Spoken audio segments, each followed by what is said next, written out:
দেখো, জিকে আমরা আজকে ক্লাস শুরু করব তার আগে একবার বলে দিই যে স্ট্র্যাটেজি, অর্থাৎ যারা এসআই বা কনস্টেবল কেও, মানে অনেক ক্যান্ডিডেট আছে যারা এসআই দেবে, মানে কি দেবে, কনস্টেবলও দেবে, বা সেই সাথে হচ্ছে অন্যান্য পরীক্ষা দেবে, যেমন পিএসসি বা হয়তো আইসিডিএস এ যে সমস্ত ভ্যাকান্সি গুলো আসছে সেইগুলো দেবে।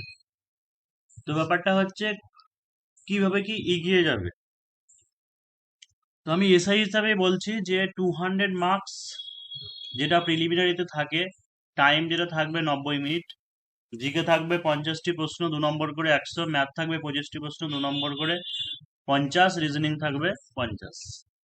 টার্গেট মার্কস যেটা প্রথমে আগে একটা প্ল্যানিং করে নিতে হবে বা জানতে হবে যে কতটুকু আমাকে টার্গেট রাখতে হবে এবং কিভাবে এগিয়ে যেতে হবে। তবে যে প্রিভিয়াস ইয়ারের এসআই এর যে কাট অফ, সেখানে গেছিল কত, 150, 50.5 বা 51 কাছাকাছি এরকম। সেটা দেখলে হবে না, তার কারণ কোশ্চেন একদমই জল ভাত ছিল, কনস্টেবলের থেকেও, মানে কনস্টেবলে বরং আরো বেশি কঠিন থাকে, সেটা নিজে সবাই জানো। তো মোটামুটি ভাবে একটা জিনিস জেনে রাখো যে মডারেট যদি কোশ্চেন হয়, ঠিক আছে, মডারেট কোশ্চেন হলে টার্গেট মার্কস যেটা, সেটা হচ্ছে একজন ইউআর ক্যান্ডিডেটের ক্ষেত্রে 140 রাখা উচিত মিনিমাম, না হলে ক্র্যাক হবে না। এবার একই সাথে যে মেনেরও ব্যাপার রয়েছে। এবার শুধু আমি মেন্স প্রথম থেকেই করে গেলাম, প্রিলিজ করলাম না, ঠিক আছে, দিয়ে দেখা গেল যে প্রিলিজ পাস করতে পারলো না, তাহলে পড়ে লাভ নেই। আবার প্রথম থেকেই শুধু প্রিলি করছো, মেনটা করছো না, ডেসক্রিপটিভ লেখা প্র্যাকটিস অভ্যেস করছো না, তাহলে পাস করে যাওয়ার পরেও হবে না। আরো একটা ব্যাপার কি থাকে, যদি কাটাই কাটাই যদি তুমি পাস করে প্রিলিমস বা পরীক্ষা দিয়ে আসো, যে দোদুল্য মানে রয়েছে, ঠিক আছে, একটা বর্ডার মানে ডেঞ্জার জোনে, যে হবে কি হবে না, হবে কি হবে না, তাহলেও যে মেন ভালো করে প্রিপারেশন নিতে পারবে না। সেই কারণের জন্য যেটাই কাট অফ হবে তার কাছাকাছি প্রিপারেশন নিয়ে তো আমার লাভ নেই। আমাকে সবসময় চেষ্টা করতে হবে একটা নিরাপদ স্কোর, নিরাপদ স্কোরে, যে হ্যাঁ আমি এই পরীক্ষাটা দিয়েছি, আমার মধ্যে স্যাটিসফ্যাকশন আছে, আমি শিওর পাস করে যাব। এই কনফিডেন্সটা যেন থাকা চাই, তাহলে তোমার প্রিলি পরীক্ষা দিয়ে দিয়েও মেনের প্রিপারেশন ঠিকঠাক হবে। এবং আমি বলবো যে মেন্সের মোটামুটি ভাবে 50 থেকে 60% চেষ্টা করতে হবে আগেই কভার করে রাখার। অন্তত 50% কভার করে রাখো, বাকি জিনিসগুলো মুখস্থ টুখস্থ না করতে পারলে সমস্ত সিলেবাস গুলো যেন তোমার টাচে থাকে। তো মেন্সে যেটা থাকবে অর্থাৎ, এবং সেটার জন্য মোটামুটি ধরে রাখো যে math, reasoning, according to central যে এক্সাম হয় সেরকম কিছুই কঠিন হয় না, কিন্তু এবার আসবে, জেনে রাখো। এবার আসবে কেন, তার কারণ বেশিরভাগ ক্যান্ডিডেট যারা সেন্ট্রালের পরীক্ষা দেয়, অল্পের জন্য ছুটে যাচ্ছে, পাচ্ছে না, তারা কিন্তু এসআই প্রিলিমসে ভালো স্কোর করে, এবং সেই জন্য এখন বর্তমানে কাট অফ বেড়ে যাচ্ছে। ঠিক আছে, কেন কাট অফ বেড়ে যাচ্ছে, যাদের হয়তো হাইট ওয়েট নেই তারাও বলছে চল পরীক্ষা তো দিয়ে দিই, হাইট ওয়েট পরের ব্যাপার, হবে হবে না হবে না হবে, অনেকে এক্সপিরিয়েন্সের জন্য দিচ্ছে। তো সেই কারণে যেন দিন দিন পুলিশে কিন্তু আগে এত কাট অফ হতো না, পুলিশও সবাই এক্সাম দিত না, জানে যে রান হাইট হাইট নেই বা রান পারবে না। তো এখন আস্তে আস্তে ম্যাথ বা রিজনিং ও বেশ লেন্দি লেন্দি করছে, যেমন সিটিং অ্যারেঞ্জমেন্টের ব্যাপারগুলো বা ওই সমস্ত পাজেল, ওই সমস্ত জিনিসগুলো নতুন নতুন ঢুকছে। তো ম্যাথ আর রিজনিং মানে চেষ্টা করতে হবে অন্তত পক্ষে 42 থেকে 45, বা 42, মানে যারা খুব ভালো 45, 6, অনেকে আবার 50-এ 50-এ করে দেয়, কিন্তু কম, এরকম 42 অন্তত টার্গেট রাখতে হবে। এবং সেই জায়গাতে জিকে, যেটা জিকে হচ্ছে তোমাকে 40 অ্যাটেম্প করতে হবে। তো 82 যদি হয়, এর মধ্যে অবশ্যই 7-8খানা কি হবে, নেগেটিভ বের হবে। তো এইটা অন্তত তোমাকে টার্গেট নিতে হবে যে হ্যাঁ আমি এইগুলো এই কটা কোশ্চেন করবো। তার জন্য কি করতে হবে, যে ম্যাথ, রিজনিং এবং হচ্ছে জিকে, এই যে তিনটে সাবজেক্ট আছে, এই তিনটে সাবজেক্টকে প্রথমে, মানে যারা ছিটে ফোটা হয়ে অনুশীলন মানে প্র্যাকটিস করেছিলে, বা সিলেবাস একবার পড়েছে খাপসারা হয়ে কিন্তু ঠিকঠাক ভাবে হয়নি, তাদের ক্ষেত্রে বলবো যে তাদের ক্ষেত্রে আগে সমস্ত চ্যাপ্টার গুলো, এখানে সব মানে নোটস চ্যাপ্টার দেওয়া আছে, সেই চ্যাপ্টার গুলোকে আমার সাথে সাথে যদি এগিয়ে যাও, তাহলে আমি মোটামুটি 7-8 মাসের মধ্যে টার্গেট রেখেছি, সেই মানে শেষ করে দেবো। অর্থাৎ GK, math, reasoning chapter wise আগে তুমি প্রথমে কমপ্লিট করো, মানে একটা এক একটা করে চ্যাপ্টার, মানে একটা রুটিন বানিয়ে দাও, সেই অনুযায়ী কমপ্লিট করো, শেষ করো। আর মাঝে মধ্যে কি হয়েছে, প্র্যাকটিস, মানে যাদের মোটামুটি সিলেবাস কমপ্লিট আর একবার আছে, তাও তারা প্রতিদিন হয়তো একটা মক টেস্ট দেবে। যেমন টেক্সট বুকের সিরিজ নিতে পারো, ঠিক আছে, ওখানে ম্যাথ রিজনিংটা হেল্প পাবে, কিন্তু জিকে একটু অন্যরকম, ওরা সব সেন্টার, কিন্তু ম্যাথ রিজনিং যদিও একটু আলাদা আছে, কিন্তু এবার হয়তো ওরকম সেন্ট্রাল হাজারই আসবে। ঠিক আছে, তাই সেই জন্য প্র্যাকটিস করতে পারো, ওটাতে একটা ইমপ্রুভমেন্ট আছে। আর এদিকে হচ্ছে ম্যাথ, রিজনিং, জিকে যেটা বললাম সাবজেক্ট ওয়াইজ পড়বে। আর একটা টার্গেট রাখবো যে চেষ্টা করবে জিকেটা রাত্রেবেলায় পড়ার, মানে রাত্রের দিকেই পড়ার 3 থেকে 4 ঘন্টা, কারণ জিকেটা একটু মনে রাখার বেশি ব্যাপার থাকে। ম্যাথ রিজনিং যার যেটা, মানে কার যদি ম্যাথে বেশি উইক থাকে তাহলে ম্যাথে বেশি সময় দেবে, রিজনিং এ কম দেবে। ম্যাথ রিজনিং মিলে চেষ্টা করো যে 4 ঘন্টা, মানে তোমাকে পার ডে মোটামুটি 7 থেকে 8 ঘন্টা করে পড়তে হবে। তারই মধ্যে প্রতিদিন না পড়লেও মেনের জন্য এখন বাংলা ইংরেজি সপ্তাহে অন্তত 2 দিন বা 3 দিন 1.5-2 ঘন্টা করে প্র্যাকটিস করবে লেখাগুলো, মানে আস্তে আস্তে পড়বে। এখনই খুব একটা চাপ নেওয়া দরকার নেই, হলো। এবার আরো একটা জিনিস যেটা হচ্ছে, কিছু ক্যান্ডিডেট যারা থাকো তোমরা বলো যে আমরা কনফিডেন্ট আছি দাদা প্রিলি পাস হয়ে যাবে, আমাদের শুধু মেন করার মেন দরকার। তাদের উদ্দেশ্য বলে রাখি যে জিকে এমনই ব্যাপার, জিকেটা পুলিশ বোর্ড বুঝতে দিচ্ছে না কোনবার কি দেবে। একবার 1 নাম্বার দিচ্ছে, কোনোবার 2 নাম্বার দিচ্ছে, 2.5 নাম্বার দিচ্ছে, 5 নাম্বার দিচ্ছে, 10 নাম্বার দিচ্ছে। তো জিকেটাকে ওভারঅল প্রিপারেশনে রাখতে হবে। মানে এমন নয় যে তুমি প্রিলিমস এর জন্য এগুলো পড়াচ্ছি বলে দেখা গেল যে হয়তো মেন্সে এলো না, তা নয়, মেন্সেও আসতে পারে। মেন্সের জন্য পড়াচ্ছি, কোনো কিছু কোশ্চেন ডিটেলসে পড়াচ্ছি, দেখা যাবে হয়তো সেই কোশ্চেনটাও তুমি প্রিলিতে হেল্প পেয়ে গেলে। তো জিকেটাকে ওইভাবে নিলে হবে না, জিকে আর ম্যাথ এই দুটোকে ওইভাবে নিলে হবে না, কম্বাইন ভাবে পড়তে হবে। ঠিক আছে, প্রিলিমের দুটো কম্বাইন ভাবে জিকে ম্যাথকে পড়তে হবে। মেনের ক্ষেত্রে সিলেবাস যেটা রয়েছে, ঠিক আছে, জিকে ম্যাথ রিজনিং যেটা বললাম যে ওই রকমই, ওই ম্যাথ জিকে একই করাবো। রিজনিংটা একটু অন্য টাইপের হয়, কারণ রিজনিং এর বর্তমানে যে মেন্সের কোশ্চেন দিচ্ছে সেইগুলো প্রিলিতে আসে না, একটু অন্য টাইপের, সেটা পরে আমরা আলোচনা করবো রিজনিং ক্লাসে। আর হচ্ছে এইদিকে ডেসক্রিপটিভ বাংলা ইংরেজি তো যেগুলো আছে, মানে ইংরেজি বাংলা যেদিন পড়বো সেদিনকে বলে দেবো। তাও জানো যে রিপোর্ট রাইটিং এ 10 নম্বর বা 15 নম্বর লিখেছে, আগে 15 নম্বর থাকতো, এখন 10 দিচ্ছে, প্রেসিতে 10-10 থাকছে। আহ, তারপরে হচ্ছে ট্রান্সলেশনে 20 নম্বর, গ্রামারে হচ্ছে 20 নম্বর।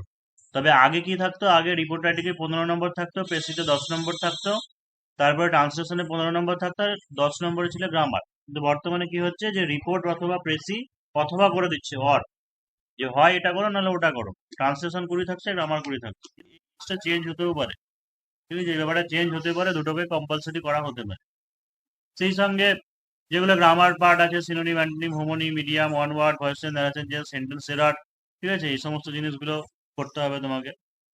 বাংলা প্রতিবেদনের ক্ষেত্রে মোটামুটি ধরে রাখো যে বাংলা প্রতিবেদন আর হচ্ছে বঙ্গানুবাদ 30 আর 20 এরকম থাকে। কিন্তু এক্সাইজের ক্ষেত্রে এটা আর একটু ভাস্ট সিলেবাস হবে। এক্সাইজের ক্ষেত্রে বাংলাতেও সারাংশ লেখা থাকবে এবং হচ্ছে বাংলা ব্যাকরণ থাকবে।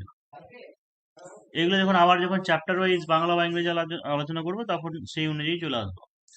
আর এখানে যে সব সিলেবাস গুলো দেওয়া আছে, ঠিক আছে, যেমন হচ্ছে ইতিহাস, ইতিহাস থেকে মানে সাবজেক্ট অনুযায়ী সমস্ত তোমার যে সিলেবাস গুলো দেওয়া আছে, যে এই সিলেবাস গুলোকে তোমাকে কভার করতে হবে। আমি সব পড়িয়ে দেবো, অসুবিধা নেই, আমি সব পড়িয়ে দেবো।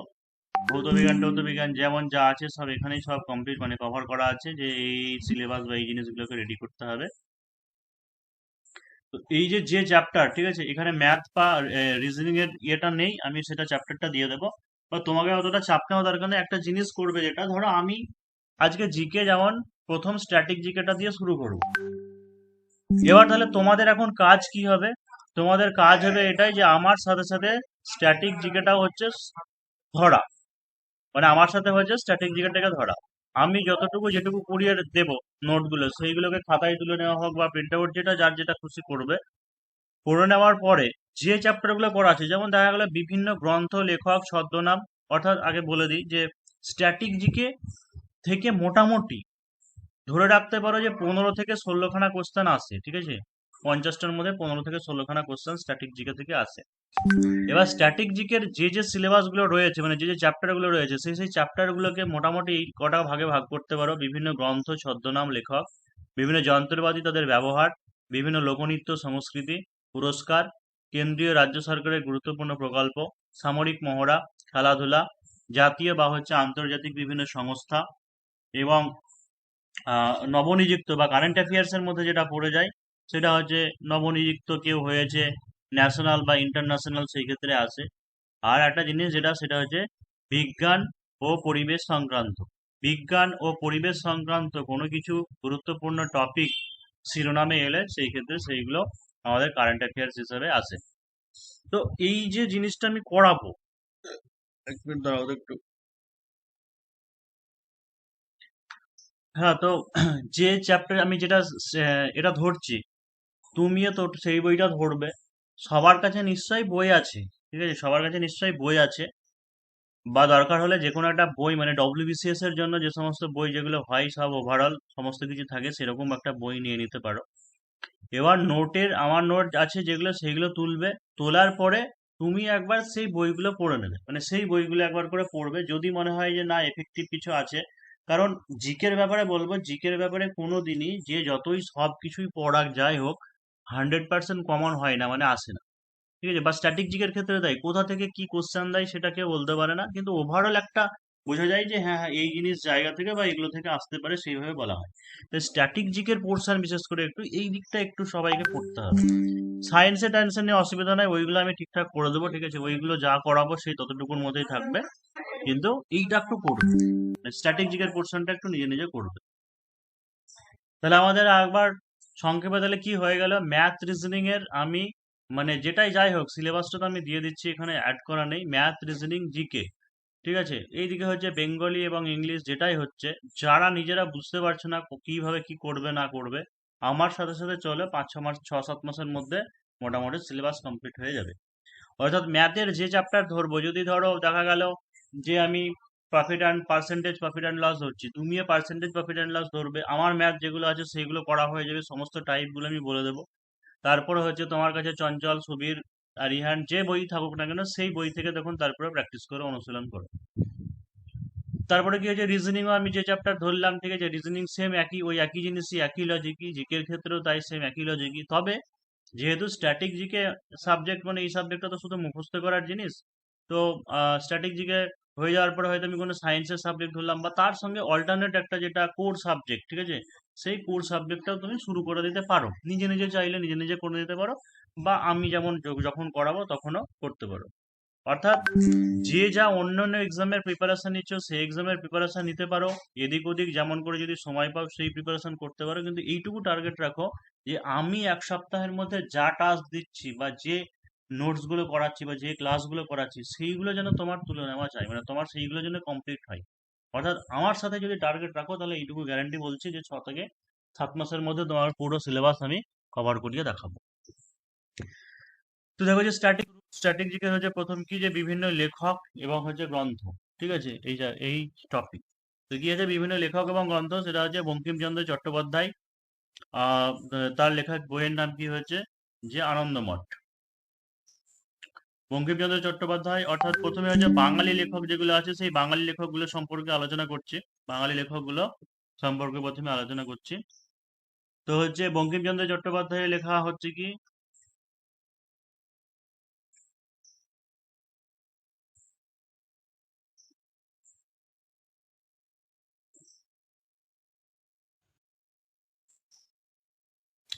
তো এই যে আনন্দমঠ, এইখান থেকে দেখবে আর একটা জিনিস যেটা কোশ্চেন আসে, সেটা হচ্ছে আনন্দমঠ 1882 সালে, ঠিক আছে, 1882 সালে প্রকাশিত হয়েছিল আনন্দমঠ উপন্যাসটি। এবং বন্দে মাতরম, তাই তো, বন্দে মাতরম যে ধ্বনিটা, সেটা কোথা থেকে হয়, কোন উপন্যাস থেকে পাওয়া যায়, সেটা হচ্ছে আনন্দমঠ উপন্যাস। সেই সঙ্গে হচ্ছে বিষবৃক্ষ, কপালকুণ্ডলা, তারপরে যে রবীন্দ্রনাথ ঠাকুরের লেখা উপন্যাসের নাম কি, চোখের বালি, গুড়া, চতুরঙ্গ, ঘরে বাইরে, শেষের কবিতা, বিসর্জন, এইগুলো কি হচ্ছে যে ঘরে বাইরে পর্যন্ত হলো, আর শেষের কবিতা, বিসর্জন, চিত্রাঙ্গদা, শেষের কবিতা পর্যন্ত উপন্যাস হলো, বিসর্জন আর হচ্ছে চিত্রাঙ্গদা, এই দুটো কি, এই দুটো হচ্ছে নাটক। গুপ্তধন কি, গুপ্তধন হচ্ছে কি একটা ছোট গল্প, গুপ্তধন হচ্ছে ছোট গল্প। মালঞ্চ, কথা কাহিনী, এগুলো হচ্ছে কি কাব্যগ্রন্থ। সঞ্চয়িতা, গীতাঞ্জলি, এই সমস্ত জিনিসগুলো কি, এগুলো হচ্ছে সব কি কাব্যগ্রন্থ। এবার দেখো যে এই রকম জায়গা থেকে সেরকম কোশ্চেন আসেনি আগে, কিন্তু একটা আইডিয়া পাওয়া যাচ্ছে মোটামুটি যে কোনগুলো কি দিতে পারে। ধরো প্রতি বছর দেখা যাচ্ছে যে সেই ডিসকভারি অফ ইন্ডিয়া, মানে কমন যে সমস্ত জিনিসগুলো ওইগুলোই দেয়, ইগনিটেড মাইন্ডস। এবার একটু ভেতর থেকে করা উচিত। এবার ভেতর থেকে করা বলতে রবীন্দ্রনাথ ঠাকুরের তো আরো প্রচুর অনেক লেখা আছে, কিন্তু যেগুলো একটু বেশি গুরুত্বপূর্ণ মানে সবার পাড়ার মতো সেরকম জিনিসই থাকবে। এছাড়া তো আরো অনেক প্রচুর জিনিস আছে, কিন্তু সেইগুলো আমি লিখিনি, যদিও দেয় তাহলে এর মধ্যেই থাকবে। তারপরে যে গীতাঞ্জলি, যেটা গীতাঞ্জলি জানা যে 1913 সালে, তাই তো 1913 সালে গীতাঞ্জলির যে ইংরেজি অনুবাদ সেটার জন্য নোবেল প্রাইজ পেয়েছিল রবীন্দ্রনাথ ঠাকুর। এটাও অনেক সময় দেয় যে সালটা কত। নেক্সট হচ্ছে কি বিভূতিভূষণ বন্দ্যোপাধ্যায় পথের পাঁচালী, বিভূতিভূষণ বন্দ্যোপাধ্যায় পথের পাঁচালী, আরণ্যক, হিন্দু হোটেল, চাঁদের পাহাড়। তারাশঙ্কর বন্দ্যোপাধ্যায় গণদেবতা, হাঁসুলিবাগের ইতিকথা। মানিক বন্দ্যোপাধ্যায় কি, মানিক বন্দ্যোপাধ্যায় লেখা হয়েছে দিবারাত্রির কাব্য, পুতুল নাচের ইতিকথা, পদ্মা নদীর মাঝি। রাজশেখর বসু, রাজশেখর বসু হচ্ছে গড্ডলিকা।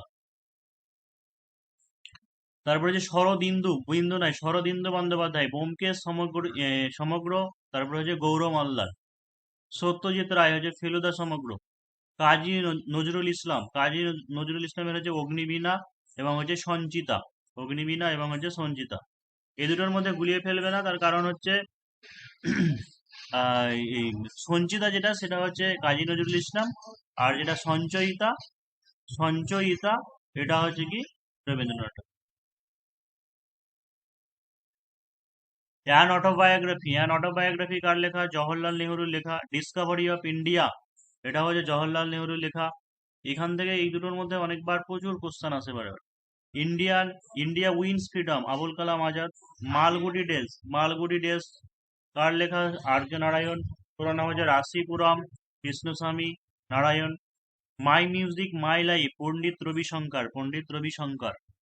এবং তিনি অনেকবার গ্র্যামি পুরস্কার পেয়েছিলেন, ঠিক আছে, মিউজিকের সঙ্গে জড়িত যেটা সেটা হচ্ছে গ্র্যামি পুরস্কার। এটাও সেই জন্য দেয় যে গ্র্যামি পুরস্কার কিসে কোন ক্ষেত্রে দেওয়া হয়, সেটা হচ্ছে সঙ্গীতের ক্ষেত্রে, মিউজিক। নেক্সট হচ্ছে god of small things, god of small things Arundhati Roy, ভীষণ ইম্পর্টেন্ট, এটাও আছে। Sunny days Sunil Gavaskar. Swami and friends,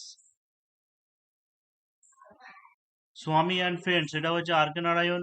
the songs of India, the songs of India Sarojini Naidu. The story of my experiments with truth, the story of my experiments with truth Mahatma Gandhi. Long walks to freedom Nelson Mandela. Midnight children Salman Rushdie. প্রথম প্রতিশ্রুতি আশাপূর্ণা দেবী। অরণ্যের অধিকার হাজার চুরাশির মা হচ্ছে মহাশ্বেতা দেবী। এবং আশাপূর্ণা দেবী জ্ঞানপীঠ পুরস্কার প্রথম প্রতিশ্রুতির জন্য পেয়েছিলেন, ঠিক আছে, জ্ঞানপীঠ পুরস্কার প্রথম বাঙালি মহিলা। তারপরে হচ্ছে অরণ্যের অধিকার Hajar Churashir Maa Mahasweta Devi. My truth Indira Gandhi. Glimpses of world history Jawaharlal Nehru. The Indian struggle হবে এটা, the Indian struggle, Indian struggle Netaji Subhashchandra Basu. My country my life L K Advani. Bartaman Bharat পরিব্রাজক প্রাচ্য পাশ্চাত্য স্বামী বিবেকানন্দ। নারায়ণ দেবনাথের কমিক চরিত্র বাটুল দি গ্রেট, হাঁদা ভোদা, নন্টে ফন্টে, বাহাদুর বেরাল। ঠিক আছে, দুটো আছে, নারায়ণ দেবনাথ আছে, আবার হচ্ছে নারায়ণ গঙ্গোপাধ্যায় আছে। ও এখানে এপিজে আব্দুল কালাম একটা বাদ গেল, সেটা বলে দিই যে এপিজে আব্দুল কালাম এনার বইয়ের নাম কি হয়েছে যে ইগনিটেড, যেটা আসে পরীক্ষায়, ইগনিটেড মাইন্ডস, এবং হচ্ছে উইংস অফ ফায়ার, এটা তার হচ্ছে আত্মজীবনী, উইংস অফ ফায়ার এটা হচ্ছে তার অটোবায়োগ্রাফি। ভিশন 2020, টার্গেট বিলিয়ন্স, আরো অনেক আছে, ওইগুলো অত সব দেয় না। এবং তার টেনিওর যেটা তিনি রাষ্ট্রপতি হিসেবে যেটা ছিলেন 2002 সাল থেকে 2007 সাল পর্যন্ত, এটা অনেক সময় সালটা দেয়। নারায়ণ গঙ্গোপাধ্যায়, নারায়ণ গঙ্গোপাধ্যায়ের কমিক চরিত্র কি? টেনিদা, ঠিক আছে, ওটা হচ্ছে দেবনাথ, নারায়ণ দেবনাথ, বাটুল দি গ্রেট, হাঁদা ভোদা, নন্টে ফন্টে, বাহাদুর বেরা। আর নারায়ণ গঙ্গোপাধ্যায় হচ্ছে টেনিদা। স্পাইডারম্যানের সৃষ্টিকর্তা হচ্ছে স্ট্যানলি লিভার, এখান থেকেও প্রিভিয়াস ইয়ারে কেপিএসআই এ কোশ্চেন ছিল। তারপরে টার্জনের সৃষ্টিকর্তা হচ্ছে এডগার রাইস ব্যারেজ। হ্যারি পটারটা ছিল, হ্যারি পটারটা দিয়েছিল। J K Rowling. Leonardo da Vinci, Leonardo da ভিঞ্চির চিত্রকলার নাম Mona Lisa, the last supper, virgin of the rocks, the apple man. Michael অ্যাঞ্জেলোর চিত্রকলা কি? The last judgement, marble palace tragedy. Van গগের চিত্রকলার নাম হচ্ছে কি সানফ্লাওয়ার, দা হচ্ছে পিসমিয়ার। পাবলো পিকাসো, পাবলো পিকাসো হচ্ছে কি স্প্যানিশ আর্মাডা।